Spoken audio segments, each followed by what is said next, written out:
भाग 8 बाबा की करुणा। उत्तरी ब्राज़ील में मेरी नियुक्ति। जैसे ही धर्म महाचक्र समाप्त हुआ, बाबा ने चौथी बार बैठक की। उस बैठक में मुझे भी बुलाया गया।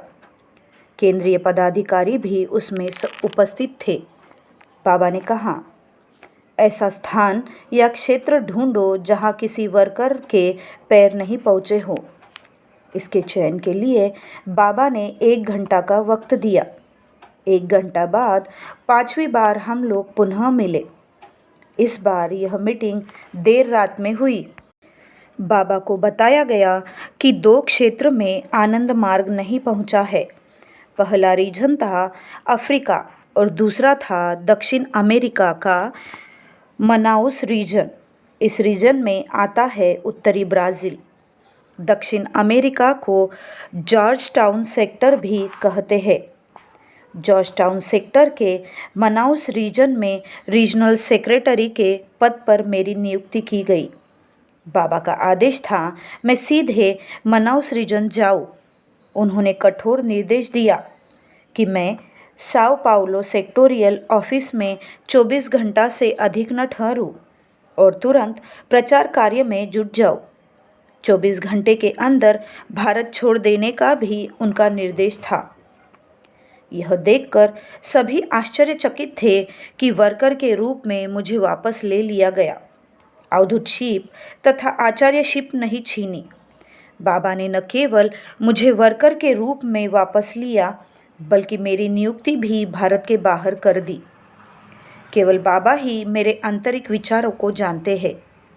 पूरे ड्रामा से मैंने यही निष्कर्ष निकाला कि केवल बाबा ही सच्चे दोस्त है। केवल वही है जो विवाद की कीमत पर भी मेरी सहायता करते हैं। बाबा का मेरे प्रति प्यार बिना किसी शर्त के बंधन के था। उनकी दया असीम थी। जब पूरी संस्था मेरे विरुद्ध हो गई थी, बाबा स्वयं मेरे पीछे खड़े हो गए।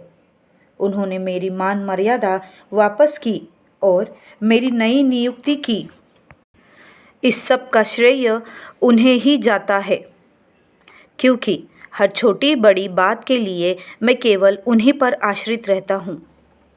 ट्रेन से मैं कलकत्ता गया, वहाँ से बांग्लादेश में प्रवेश किया, ढाका से यूरोप होते हुए ब्राज़ील में साओ पाउलो के लिए उड़ान ली। स्वीडन में पैसों का प्रबंध हो गया था, इसीलिए टिकट खरीदने के लिए मेरे पास पर्याप्त धनराशि थी।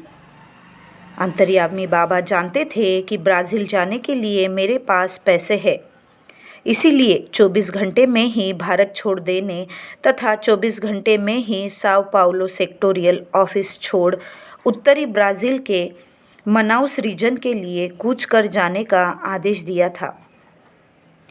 यात्रा संबंधी निपटारे के लिए मैं कुछ दिन यूरोप में ठहरा। फिर फ्रैंकफर्ट से साओ पाउलो ब्राज़ील के लिए उड़ान पकड़ी। साओ पाउलो में मात्र 1 दिन ठहरा। दूसरे दिन रात्रि में साल्वेडोरो के लिए बस ली। यह शहर मनाउस रीजन में समुद्र तट पर स्थित है। जानबूझकर मैंने रात्रि में जाने वाली बस पकड़ी थी, ताकि लोगों से संपर्क करने के लिए पूरा दिन मिल जाए। शाम तक मुझे इस नए शहर में योग केंद्र का शुभारंभ करना था तथा अपने लिए कोई ठिकाना भी ढूंढना था। यह सब कुछ बाबा की कृपा बिना संभव नहीं था। कर्म ही मनुष्य को महान बनाता है। अपनी साधना, सेवा और त्याग के द्वारा महान बनो। बाबा।